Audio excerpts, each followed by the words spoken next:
Hello everyone, এই mini ব্লগটা হলো 7 জুলাইয়ের। সেদিন ছিল মঙ্গলবার। তো ভাই আমাকে আবদার করলো যে দিদি ভেজ স্পেশাল কিছু একটা টেস্টি বানাতো। আমি যখনই ঘরে যাই ভাই আমার হাতে কিছু না কিছু খেতেই যায়, খুব ভালোবাসে আমার হাতের রান্না।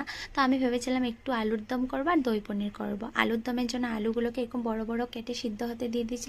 দেন বয়েল করে নামানোর পর আলুগুলোকে একটু লাল লাল করে ভেজে নিয়েছিলাম। তারপর পেস্ট মশলাতে ব্যবহার করেছি টমেটো, কাঁচা লঙ্কা, আদা।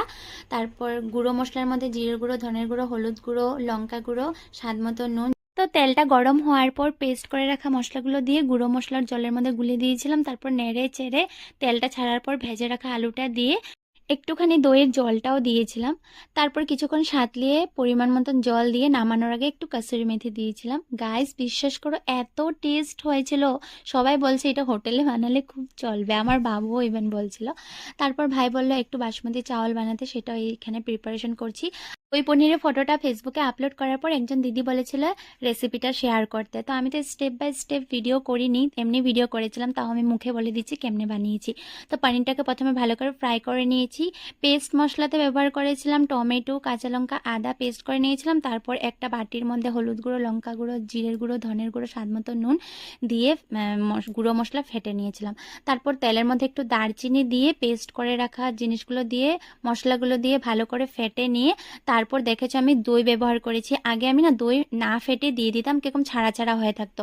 তো দই এভাবে ফাটিয়ে দিলে খুব ভালো একটা ক্রিম টেক্সচার আসে, প্লাস কালারটা খুব সুন্দর হয়। তোমরা এভাবে ফেটে দইটা দিবে, খুব ভালো হয়। তো দিয়ে ভালো করে নেড়েচেড়ে একটু চিনিও দিয়েছিলাম। তারপর ভেজে রাখা পানিরটা দিয়েছিলাম।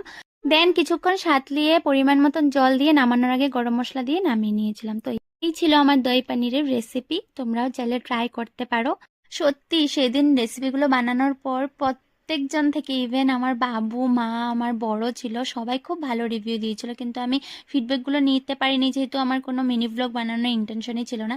আর যেন শিলচরে থাকতে যখন আমি এরকম রেসিপি ভিডিও বানাতাম, কিছু মানুষ ভাবতো আমার বর টেস্ট করার আগে রিভিউ দিয়ে দিত, যেহেতু ওর বউ বানিয়েছে। কিন্তু আমি এরকম কোনোদিনই চাই না যে খারাপ জিনিসটাকে কেউ ভালো বলুক। যেটা সত্যি ওটাই রিভিউ আমার ভীষণ ভালো লাগে। তো যাই হোক, কেউকে প্রুফ দেওয়ার জন্য তো আমি আর ভিডিও বানাই না। আমার জন্য নতুন নতুন রেসিপি ট্রাই করে কাউকে খাওয়াতে ভীষণ ভালো লাগে, আর কেউ আবদার করার পরে তো আরো বেশি ভালো লাগে।